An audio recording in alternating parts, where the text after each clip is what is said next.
देखिए, बहुत ही स्पष्ट है कि देश में जो वक्फ कानून संशोधित 2025 आया है वो लोगों की भलाई के लिए आया है।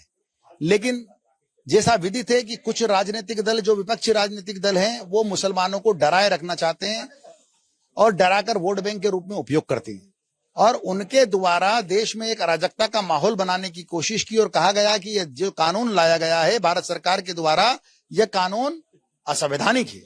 लेकिन आज सुप्रीम कोर्ट ने, देश की सर्वोच्च संस्था ने, यह स्पष्ट कर दिया कि यह कानून संवैधानिक कानून है, असंवैधानिक नहीं है।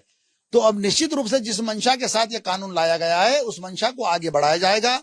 आम गरीब जरूरतमंद जो मुसलमान भाई हैं, जो नीडी मुसलमान भाई हैं, वक्फ की वैधानिक आय से उन लोगों के जीवन स्तर को सुधारने का काम भारत सरकार के मंशा अनुसार सभी राज्य करेंगे। और खास करके मध्य प्रदेश इस बात के लिए प्रतिबद्ध है कि हम अपनी वैधानिक आय को बढ़ाएं और आय बढ़ाकर परोपकार और जनकल्याण के काम आम मुस्लिम क्षेत्र में करें। थोड़ा सा उसमें अंतर है, ऐसा सदस्य के रूप में नहीं था।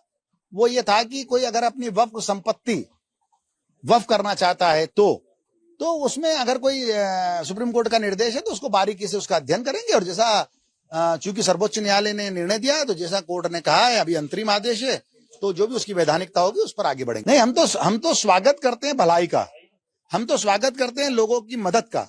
अब वो मदद अगर एक्सपर्ट के नाते आपके माध्यम से आती है, नॉन मुस्लिम के माध्यम से आती है, तो भी स्वागत है।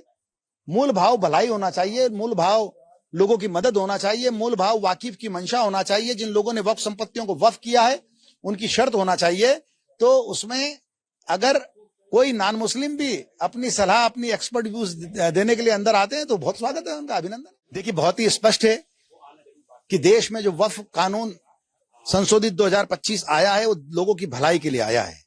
लेकिन जैसा विदित है कि कुछ राजनीतिक दल, जो विपक्षी राजनीतिक दल हैं, वो मुसलमानों को डराए रखना चाहते हैं और डराकर वोट बैंक के रूप में उपयोग करते हैं। और उनके द्वारा देश में एक अराजकता का माहौल बनाने की कोशिश की और कहा गया कि यह जो कानून लाया गया है भारत सरकार के द्वारा, यह कानून असंवैधानिक है। लेकिन आज सुप्रीम कोर्ट ने, देश की सर्वोच्च संस्था ने, यह स्पष्ट कर दिया कि यह कानून संवैधानिक कानून है, असंवैधानिक नहीं है। तो अब निश्चित रूप से जिस मंशा के साथ यह कानून लाया गया है उस मंशा को आगे बढ़ाया जाएगा। आम गरीब जरूरतमंद जो मुसलमान भाई हैं, जो नीडी मुसलमान भाई हैं, वक्फ की वैधानिक आय से उन लोगों के जीवन स्तर को सुधारने का काम भारत सरकार के मंशा अनुसार सभी राज्य करेंगे। और खास करके मध्य प्रदेश इस बात के लिए प्रतिबद्ध है कि हम अपनी वैधानिक आय को बढ़ाएं और आय बढ़ाकर परोपकार और जनकल्याण के काम आम मुस्लिम क्षेत्र में करें। थोड़ा सा उसमें अंतर है, ऐसा सदस्य के रूप में नहीं था।